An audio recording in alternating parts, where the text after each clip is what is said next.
We were wrong. We were wrong. And if you think you weren't wrong, you're wrong. We were wrong about Marvel collector booster boxes. And even if you were right, you were wrong. I'll explain everything. But this is the deal. Ladies and gentlemen, I'm going to call it now. It's kind of like when a football game still has a few seconds left, but the crowd starts rushing onto the field already because they already know. They already know that the Marvel Superheroes collector booster box is not going to be a profitable scalper flip. Nope. The scalpers bought it around $450, maybe if they got a great deal, $415. But even $415, let's jump over to the spreadsheet. That's 2024, but in 2026, even at $415, if you're selling it, I guess that's for $470, $480. Whoops. Even if you're selling it for $480, you're still losing $16 per box you bought. That is negative growth, negative 4%. You can take a look at this year so far. We've got Lore and Eclipse, TMNT, Strixhaven, and now Marvel Superheroes. And Marvel Superheroes is breaking the streak of a scalper paradise with collector booster boxes. What are the poor scalpers going to eat? Nothing. They're going to eat, well, actually, no. You shouldn't eat your Marvel Superheroes packs because those are actually worth quite a bit of money. Even though they're not scalper flippable, they're still worth quite a bit of money. So what happened? What happened? Well, the thing I always like to take a little peek at when a set isn't quite performing the way that you thought it should are the singles. And what is going on? How is the most expensive single, besides the like Mind Stone borderless or whatever, this Thanos that I guess extended art, whatever, comic book frame, and it's only $300 with just, well, there's a fake one that sold online. Is there more fake ones? No. Look at this market manipulation. This is wild. $1. Well, it says item sold at $8.50. I don't know. I'm confused. TCG player, get your crap together. Anyways, so these comic book variants are apparently the most desirable cards from the set. And then behind that are things like the, there's Dr. Doom borderless. I cannot believe that this is just a $60 card. I guess, what about foil? A $60 card to get the most expensive comic book frame. I really thought that these were going to be like the Final Fantasy specialty frames. But the difference here is that the Final Fantasy specialty frames... Oh, my dog is so cute. Enjoy the glory of my dog. Hey, Maisie.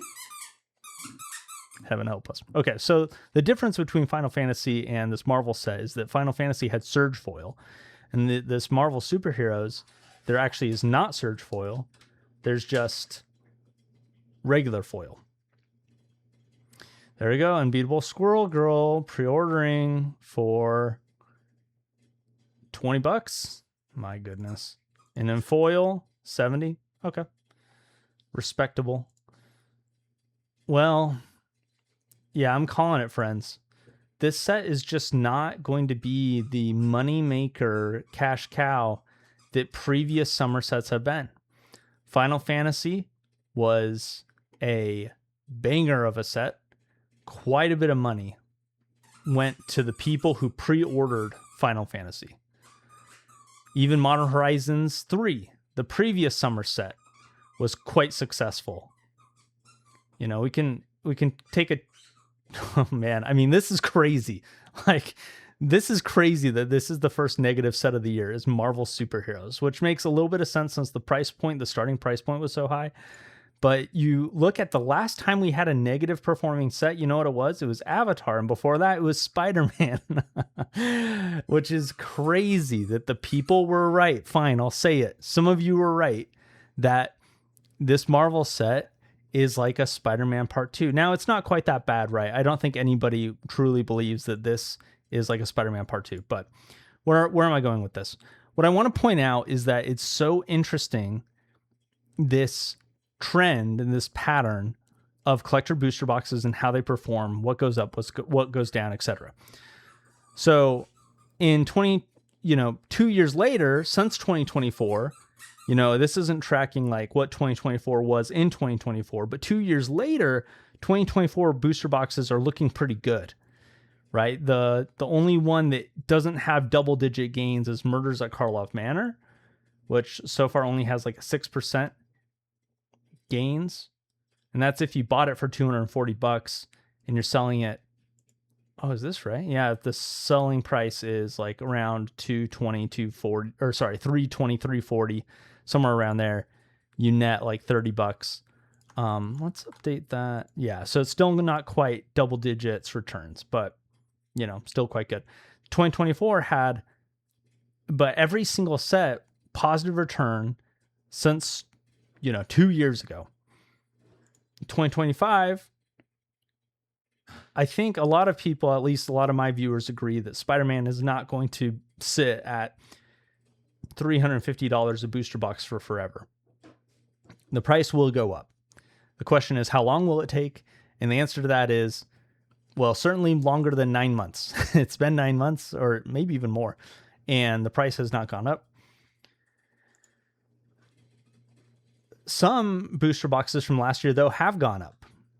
Final Fantasy has essentially doubled. Edge of Eternities has essentially doubled. Dragonstorm's done well. Aether Drift has not quite, although it does have some positive returns already. Innistrad has done well. So in 2026, I mean, this is the smallest time horizon is what we're looking at. This is instantly flipping. And the people who bought Lauren Eclipsed and instantly flipped it made money.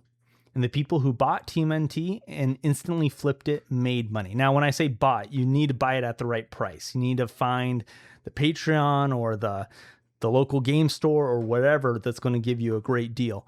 But there's a lot of people that have made a lot of money instantly flipping things like Secrets of Strixhaven. Secrets of Strixhaven was a great one. I was able to buy Secrets of Strixhaven booster boxes, collector boxes for like $315 off of websites, not even like Patreon program, no paywall, just off of websites from reputable online sellers. And then boom, it comes out and it's already, I mean, it went up to like $500 and now it's at $450. And so let's see what that looks like. Yeah, I mean, you still net like $100 compared to the cheapest prices that you could have gotten Secrets of Strixhaven at. And so Secrets of Strixhaven was just kind of a cash cow. And that is what I thought Marvel superheroes would be to some extent. I thought the collector booster boxes today would be selling closer to $600, but here they are at $480. They did jump up a little bit to like $500 over the past week. When was this? June 8th? So that was 10 days ago, like 2 weeks ago.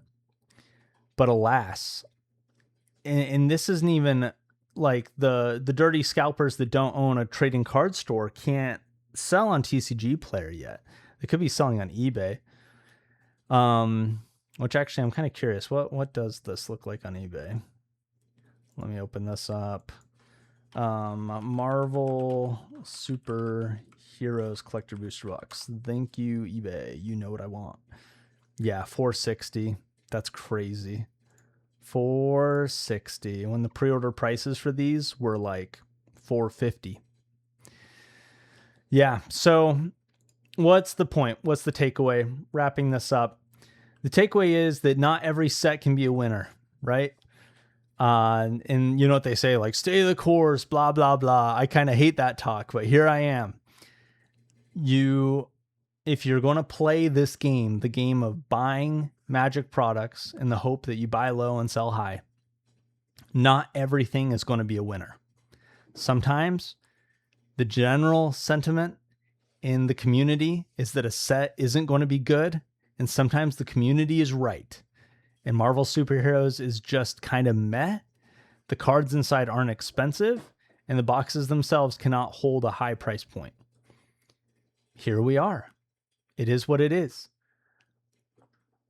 That being said, do I have any regrets? Well, you know, you get the good with the bad, right? Like I made decent money off of Secrets of Strixhaven, and then here I am with Marvel Superheroes, and I'm breaking even / losing money.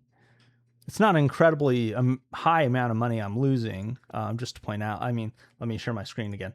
So I bought a number for 415 each, and then I bought, and some I lose after shipping and fees like $17 for each of them, and then lose $50 for the ones that I bought for 450 if I was able to sell at today's prices. Now the price could go down even more before actual release, before I'm able to sell on TCG Player.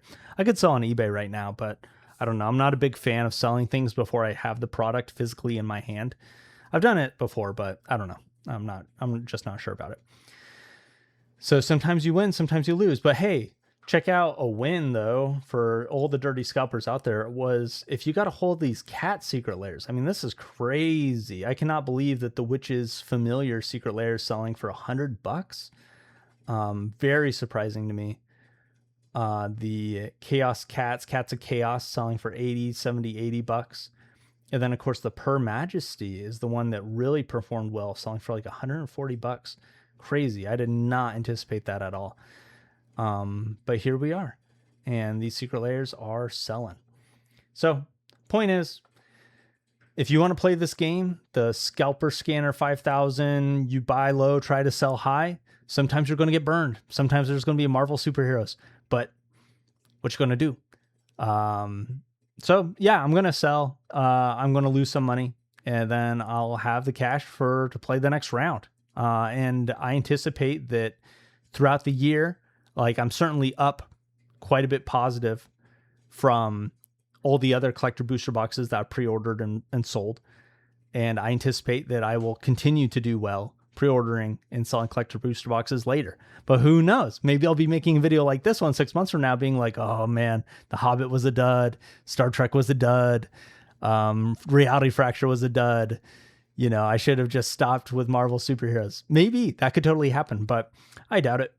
I think I'm going to make some decent money. So let me know what you think. Thanks for watching. I want to give a shout out and a super thanks to Kevin and Benjamin.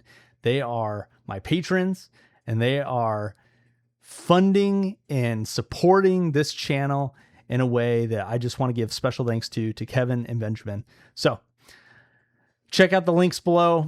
Subscribe. Thanks for watching. We'll see you later.